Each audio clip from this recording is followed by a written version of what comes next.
In My Mug, episode 359 on Monday the 28th of September 2015. I am your host, Stephen Layton. Welcome to In My Mug. Welcome to the news.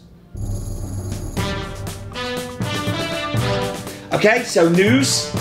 There is one piece of news this week, and that piece of news is we're about to release a brand new blend on the website.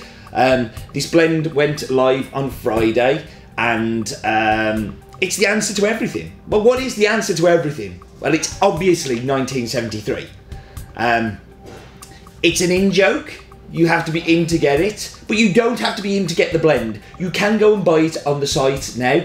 It works well as filter coffee, it works well as espresso, it works well as cappuccino, it works well at fixing world poverty, it works well at fixing an argument between you and a loved one, it works well at everything. So we've made a little video to launch it, so I'm going to show that here now.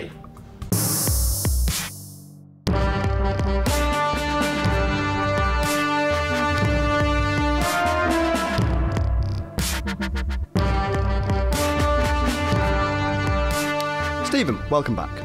You start out with 1 point from your previous round on the chosen subject of Roland glue. General knowledge starts now. In what year did Sunderland Football Club last win the FA Cup? 1973. Correct. In 2007, what James Blunt song rose to the top of Venezuelan pop rock chart? 1973. Correct. What coffee is best for making cappuccino style coffee? 1973. Correct. In what year did American rock band Aerosmith release their debut album? 1973. Correct. What 1998 TV movie follows the outraged lives of a group of high school students and starred Ben Foster as well as James Franco? 1973. Correct. What coffee is best for brewing in an AeroPress? 1973. Correct. In what year was Jamaican dancehall artist Jean-Paul born? 1973. Correct. What coffee is best for making an espresso style coffee? 1973. Correct. What coffee is best for brewing bulk brew coffee? 1973. Correct. What coffee is best for brewing in a Turkish style Ibrik brewer? 1973. Correct. What coffee would be the best choice for use in a coffee and walnut cake? 1973. Correct. What is the answer to... I've started, so I'll finish. What is the answer to the ultimate question of life, the universe and everything? 1973. Correct. With no passes, taking your score up to 1973, that makes you today's winner. Congratulations.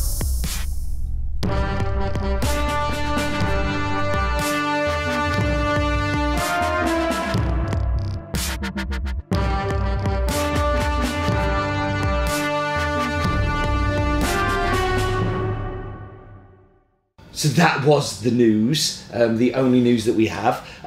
This week's Focus On, though, is a little bit more serious, and it's going to be on the area of Yirgacheffe in Ethiopia.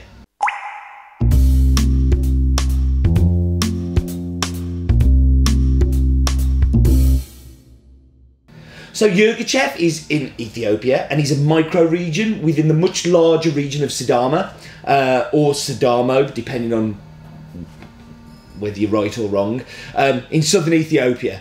It's widely considered to be the birthplace of coffee. This, of course, is also wrong. It's actually the area to the left of Addis Ababa called Jimma, which is pretty much 99% of where coffee was born. But Yirgacheffe is still an incredibly important area for coffee, producing some of the most diverse and tasty coffees. And coffees that coffee roasters tend to love. These are the coffees that we all get really excited about. Yirgacheffe is a town in central southern Ethiopia, located in the Gedeb zone, has an elevation between 1800 to 2000 metres above sea level, which are the perfect conditions for growing coffee. And that was Focus On.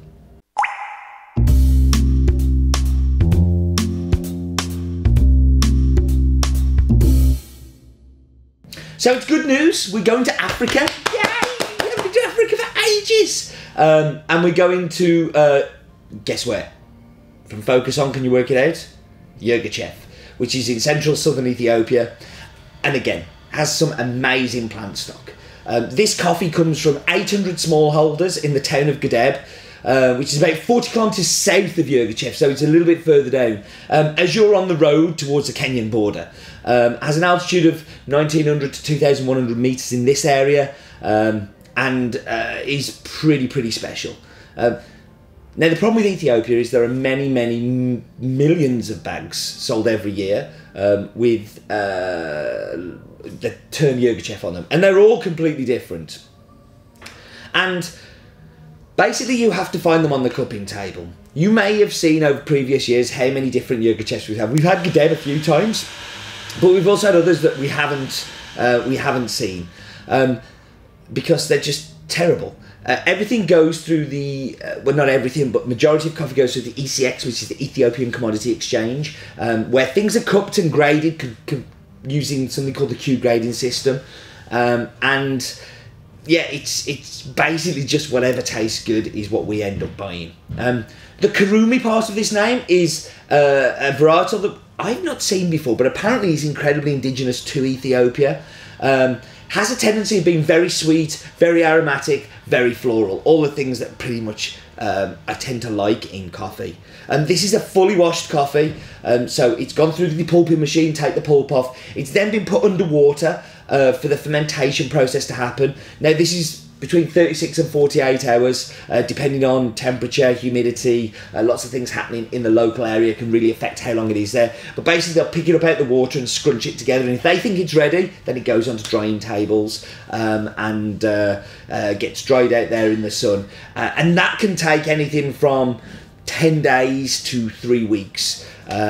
But what they do, they keep measuring the moisture content on that until it gets to either 12%, 12 to 11% is kind of the target window that they're aiming for. And that's pretty much all we know about it. There's obviously numbers that we can talk about. So it's from Ethiopia, it's from Yirgacheffe, it's from the town of Gedeb, the varietal is Kurumi, altitude of 1900 to 2000 metres above sea level. It's a fully washed, comes from 800 smallholders. But I don't have a great deal of anything else. It's all a little bit vague. And while we're on the subject of vague, we're going to go to this week's map bit, which is also going to be a little bit vague, but we're going to focus down on the area of Gedeb and hope we find out a little bit there.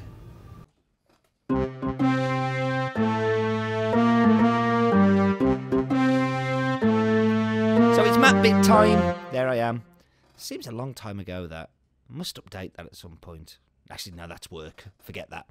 Anyway, we are going south and we're going to Africa, which is very exciting for a map bit because we don't go to Africa very often. The wonderful continent and home and birthplace of coffee. But we're not going to... we're not going to go to Kenya. We're not going to go to Burundi. We're going to go to Ethiopia, the real birthplace. And we can see Addis Ababa there. And here comes a fact. So there are over 80 different languages spoken in Ethiopia. And I don't speak any of them. So, because I'm single lingual, or whatever that is. I'm not even bilingual. But we're going down to Gedeb, and this is the town of Gedeb. Now, this is where the washing station is. And the problem with Africa is it's just so vague. Like, we have a washing station address, but all of this area is super high. You've got the highest point being 4,620 metres, and actually having a below sea level area of minus 125 metres, which really should be under the sea. But there we see the town. All around this town there are growers. They'll all be growing as little as 200 trees. And that was the map bit. See, I love Africa. I hate doing map bits in Africa. Next week's map bit is going to be very good. I'm very excited about next week's map bit. But it is a little bit vague and I do apologise. But somebody who's never vague is of course Mr. Roland Glue, and time for his very daft fact of the week.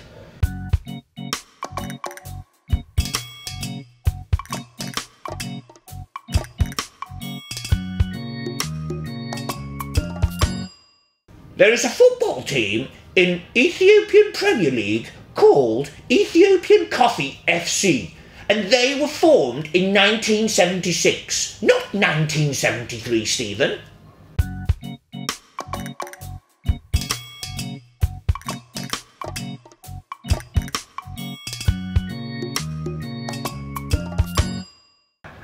I like the way Roland brings in the news into his daft fact of the week. Right, I'm going to whap you on pause. I'm going to go and get my tasty and delicious drinks, and I'm going to come back and drink them with you in just a moment.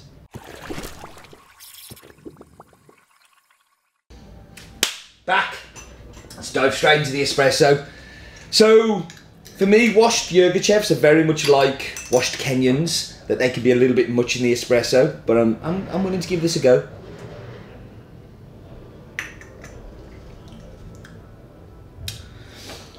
So you remember what I said about the Rume being a varietal is particularly sweet? You get lots of sweetness in this. It is actually really quite balanced. Yes, there's a whole heap of acidity. There's a little bit of that kind of apricot-y, kind of floral, but it's very sweet. It's actually got a chocolatey note to it as well, which I've not seen before on the cupping table. That's the first time I've kind of hit that one. That's really good. That's an excellent espresso. So, I'm going to use my platform of 5,000 of you that watch this every week to rant. I'm going to rant.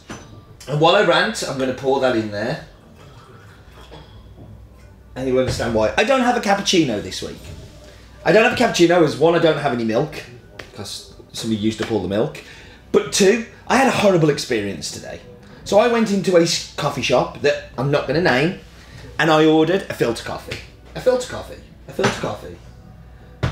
And they came up and they gave me something. I thought, that didn't come from over there, that came from over there. And what they served me was this thing here, an Americano. Now, I am sure some of you love Americanos. Good for you. I hate them, as I'm about to. Yeah. For me, Americano is espresso poured badly. A lot of the time, you'll watch people in shops just let them keep running, which is obviously wrong, I know. They look horrible. This is all scummy and bits on the top and stuff. And not what I order. Like, if you say to me, would you like an Americano? I'll say, no, I'd rather poke myself in my eye if that's okay. Now, this is filter coffee. Pour over coffee, filter coffee, however one you want to say it. Now that gives me all that florality. I get that beautiful apricot. The apricot is so dominant here. I get that lovely sweetness. That sweetness is much more of a fruit sweetness here than it is in the espresso, which I got that chocolate. This is much more fruit sweetness. If I go back to this, it tastes watery, it tastes over extracted, it tastes horrible. It's not good. They shouldn't be mixed up. And if somebody tries to tell you that it's exactly the same, as I had somebody telling me for 2 or 3 minutes this morning, say, oh no, filter coffee and Americanos, they're exactly the same, they're no different. Tell them what I did, that they're wrong, very wrong, and walk out and don't go back, because I ain't going back. So, rant over. Thank you very much for joining me, as always. And do remember, life's too short for bad coffee and Americanos.